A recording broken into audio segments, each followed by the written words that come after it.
বর্তমান সময়ে বিভিন্ন রোগের কারণে মানুষের শরীরে রোগ প্রতিরোধ ক্ষমতা কমে যাচ্ছে। এই সময় আমাদেরকে যেটা করতে হবে সেটা হচ্ছে রোগ প্রতিরোধ ক্ষমতাকে বাড়ানো। এর জন্য কিছু খাবার রয়েছে। সেসব খাবারের মধ্য থেকে একটি খাবার হচ্ছে পাট শাক। আপনারা অনেকেই এই শাকের সাথে পরিচিত, কিন্তু আপনারা কি এর লুকায়িত গুণাগুণের সম্বন্ধে জানেন? তাহলে চলুন এর কিছু গুণাগুণ সম্পর্কে জেনে নিই। পুষ্টিগুণে ভরা এই পাট শাক মুখের রুচি বৃদ্ধিতে সহায়তা করে। পাট শাক পুষ্টি সমৃদ্ধ এবং সুস্বাদু একটি খাবার। অনিদ্রা সারাতে এর উল্লেখযোগ্য ভূমিকা রয়েছে। নিয়মিত পাট শাক খেলে অনিদ্রার অবসান ঘটে। পাট শাক খেলে হাড়ের ক্ষয় থেকে মুক্তি পাওয়া যায়। উচ্চ রক্তচাপ কমাতে এই শাক বিশেষভাবে কার্যকারী। আপনারা দেখছেন রন্ধন বিচিত্রা, আমি সঞ্জনা। আমাদের আজকের রেসিপি পাট শাকের ঝোল। পাট শাকের এই ঝোলকে অধিক মাত্রায় সুস্বাদু করে তুলতে এখানে রয়েছে রাঁধুনি। সে তার নিজস্ব ফ্লেভার দিয়ে আজকের রান্নাটিকে অতুলনীয় করে তুলবে। আমি শুধু দুটি হাত নাড়ব। তো চলুন আপনাদেরকে পরিচয় করিয়ে দিই সেই বিশেষ রাঁধুনির সাথে। এখানে রাঁধুনি আর কেউই নয়, যার কথা আমি এতক্ষণ আপনাদেরকে বলছিলাম। সেটি হচ্ছে একটি বিশেষ মশলা, রাঁধুনি মশলা। তাহলে চলুন রেসিপিটি শুরু করি। পাট শাকের এই গাছগুলো থেকে পাতাগুলোকে আলাদা করে নিয়ে নিতে হবে।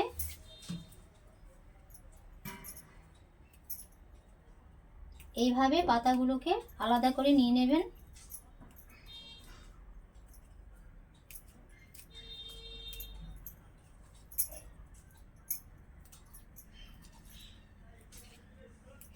এইভাবে পাট শাকের সব গাছ থেকে পাতাগুলোকে আলাদাভাবে আমি নিয়ে নেব।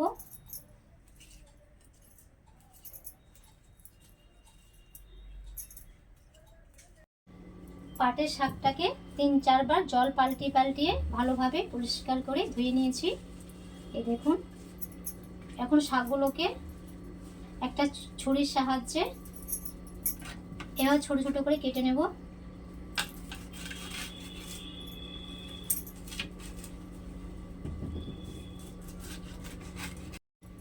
এই দেখুন, সব শাকগুলো কেটে নিয়েছি। এখন চলুন রেসিপিটা শুরু করি। অন করে কড়াইটা বসিয়ে দিয়েছি। এই সময় গ্যাসের ফ্লেমটা লোতে রেখেছি। কড়াইয়ের মধ্যে পরিমাণ মতো সর্ষের তেল দিয়ে দিচ্ছি। তেলটা গরম হলে এখানে একটা ফোড়ন দেব। ফোড়ন দেওয়ার জন্য এইখানে রাঁধুনি মশলা নিয়েছি। এই দেখুন, মশলাটা অনেকটা আজওয়ানের মতো দেখতে, কিন্তু আপনারা ভুল করে এই রান্নাতে আজওয়ান ব্যবহার করবেন না, রাঁধুনি মশলাটাই ব্যবহার করবেন। এটা যে কোনো মুদিখানা দোকানেই পেয়ে যাবেন। তেল গরম হয়ে গেছে।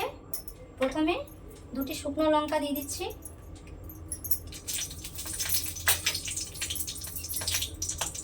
শুকনো লঙ্কাটা একটু লাল লাল হলে রাঁধুনিটা দিয়ে দেব।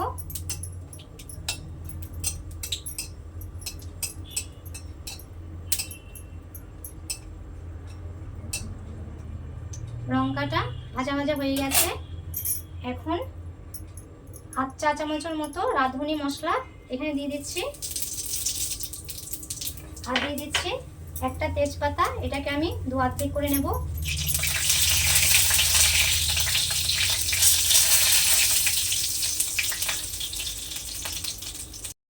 যে ফোড়নটা দিয়েছি সেটা দেখুন একটু ভাজা ভাজা হয়ে গেছে। এই স্টেজে শাকগুলো অ্যাড করব। কেটে রাখা কুচানো শাকগুলো দিয়ে দিচ্ছি।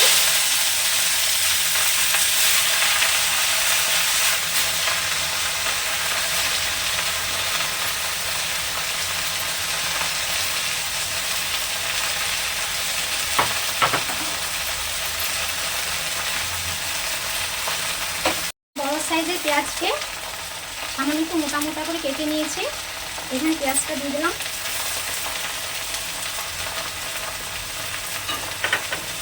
6 থেকে 7টি কাঁচা লঙ্কা।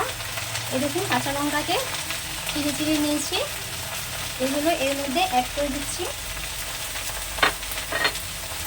সবশেষে স্বাদ অনুযায়ী এখানে নুনটা অ্যাড করবেন।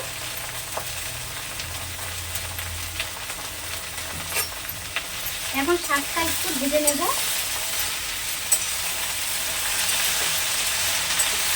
এই সময় গ্যাসের ফ্লেমটা লো টু মিডিয়ামে রাখবেন।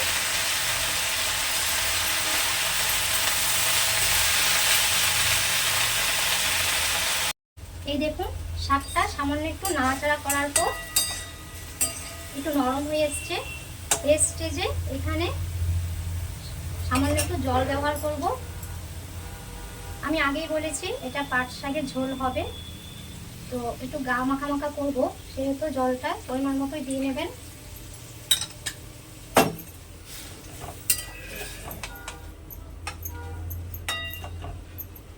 এখন একটা ঢাকা দিয়ে ঢেকে দিচ্ছি। ঢাকনাটা খুলে দেখে নেব শাক আর পেঁয়াজটা নরম হলো কিনা। ঢাকনাটা খুলতেই রাঁধুনি মশলার এত সুন্দর একটা সেন্ট বেরিয়েছে, পুরো ঘরটায় সেন্টে ভরে গেল, তার সঙ্গে মনটাও ভরে গেল। আপনারা বাড়িতে একবার ট্রাই করবেন, দেখবেন খুব সুন্দর একটা সেন্ট বেরোবে। এই দেখুন শাকটাও নরম হয়ে গেছে, সঙ্গে পেঁয়াজটাও নরম হয়ে গেছে। একটু জল জল হয়ে আছে, তো আমি এটা আরেকটু শুকিয়ে নেব।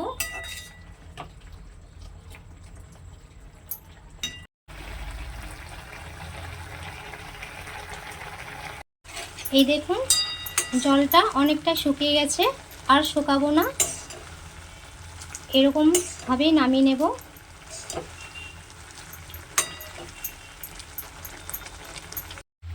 জলটা অনেকটাই শুকিয়ে গেছে, তো আর জলটা শুকাচ্ছি না, সামান্য একটু ঝোল থাকবে। এই স্টেজে গ্যাসের ফ্লেমটা বন্ধ করে দিচ্ছি।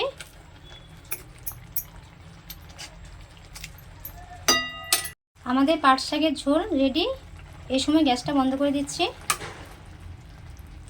রাঁধুনি দিয়ে পাট শাকের এই ঝোল রেসিপিটি অনেক পুরোনো দিনের একটি রান্না। আপনার বাড়িতে একবার ট্রাই করবেন, ভালো লাগলে চ্যানেলটিকে লাইক করবেন, সাবস্ক্রাইব করবেন। আজ এই পর্যন্তই, দেখা হচ্ছে পরবর্তী একটি রেসিপিতে। ভালো থাকবেন, সুস্থ থাকবেন।